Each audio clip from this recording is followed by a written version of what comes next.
Sir మీరు ఈ cinema చూసినప్పుడు మీ రియల్ ఒపీనియన్ ఏంటి నిజంగా ఆర్టిస్టుల పరంగా మీరు చాలా సిన్సియర్గా చెప్తున్నానండి. నేను ఈ సినిమా నేను ఒప్పుకున్న దానికి ఒక చిన్న రీజన్ ఉంది. ఆ రీజన్ ఏంటంటే కామెడీ వెన్నెల కిషోర్ ఉన్నాడు, ఇటు రఘుబాబు ఉన్నాడు, లేకపోతే రాజీవ్ కనకాల ఉన్నాడు, సంపత్ ఉన్నాడు, వీళ్ళందరూ ఆర్టిస్టులు ఉన్నారు ఇక్కడ. తాళూరు రామేశ్వరి ఉంది. కానీ కామెడీకి ఉండదు. ఎక్కడో ఉత్త కామెడీ అంటే కాకుండా ఏదన్నా చిన్న టచింగ్ పాయింట్ ఉండాలి. ఎక్కడ కొంచెం దాన్ని ఏమంటారు, దాని సమాజానికి ఉపయోగపడే పాయింట్ ఏదైనా ఉంటే బాగుంటుందని నేను లోపల అనుకుంటూ కూర్చుంటాను. ఎవరైనా వచ్చినప్పుడు స్టోరీ కామెడీయా, ఓకే ఓకే ఓకే అనేవాడు.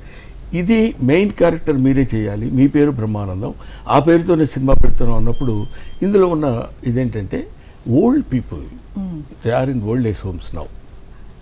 అది దాన్ని మరీ దారుణంగా అయ్యో నన్ను తీసుకొచ్చి ఇక్కడ పడేశారు అని ఆవిడ ఆడవటం, నా జీవితం ఇలా అయిపోయిందని కాకుండా సటిల్ హ్యూమర్ తోటి, సటిల్ ఇన్సిడెంట్స్ తోటి ఒక 60s దాటిన వాళ్ళు ఓల్డ్ ఏజ్ హోమ్స్లో ఉన్నప్పుడు వాళ్ళకి they have got their own feelings, emotions అన్నీ ఉంటాయి. వాళ్ళు కలిసి ఉంటే బాగుంటుందనే చిన్న ఇన్నేట్ మెసేజ్ ఉంది. అందుకని నేను ఈ సినిమా యాక్సెప్ట్ చేశాను. తర్వాత వెన్నెల కిషోర్ అద్భుతంగా చేశాడు, వీళ్ళందరూ చేశారు. కొంచెం బాధపడే విషయం ఏంటంటే వీడు బాగా చేశాడు. బాగా చేయటం అంటే ఓకే బాగా చేశాడని చెప్పొచ్చు, అంటే బాగా చేశాడు అది అయినా పర్వాలేదంటే అందరికంటే బాగా చేశారు సార్. మా ప్రొడ్యూసర్ గారు రాహుల్ గారు ఆయన ఏమంటారంటే బ్రహ్మానందం కోసం థియేటర్కి వస్తారు, వెళ్ళేటప్పుడు గౌతమ్ని వెంట పెట్టుకుని వెళ్తాడట. బా నిజం సార్. అయితే నేను నా లైన్ ఏంటంటే నేను చెప్పాలనుకున్నది ఈ సినిమా బ్రహ్మానందం అనే సినిమాకి మాత్రం స్పెసిఫికల్లీ మిమ్మల్ని చూడడం కోసం ఆడియన్స్ వస్తారు. ఇన్ఫాక్ట్ నేను కూడా ఆయన చూడడం కోసం వచ్చాను. బట్ నెక్స్ట్ నుంచి మీ ఇద్దరు కలిసి సినిమాలు చేసిన నేను ఆయన కోసమే సినిమాకి వెళ్తా. నేను చేయలేమమ్మా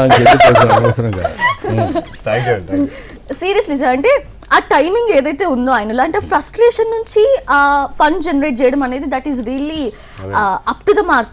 యూ సెట్ సార్. నిజంగా మీ ప్రిపరేషన్ ఎలా ఉంది అక్కడ? సార్ నుంచి ఏమన్నా ఇన్పుట్స్ తీసుకునే వాళ్ళ లేదంటే? ప్రామిస్గా ఇన్పుట్స్ లేవండి, వాడంతటి వాడే. కాకపోతే ఓ ఫాదర్గా అక్కర్లేదు, ఓ ఫాదర్గా నా జీన్స్ వచ్చినాయేమో నేను చెప్పలేను. కానీ నన్ను ఎప్పుడు ఇక్కడ ఇది ఎలా చేయాలి డాడీ అని ప్రామిస్గా త్రూఅవుట్ ది ఫిలిం వీడు వెన్నెల కిషోర్ వాళ్ళు డిస్కస్ చేసుకునేవాళ్ళు. నేను ఎల్డర్లీగా ఇలా చేస్తే బాగుంటుంది, ఇక్కడ ఎక్స్ప్రెషన్ ఇవ్వు అట్లా నేను ఎప్పుడు చెప్పలేదు, నాకు గుర్తు కూడా లేదు సినిమా.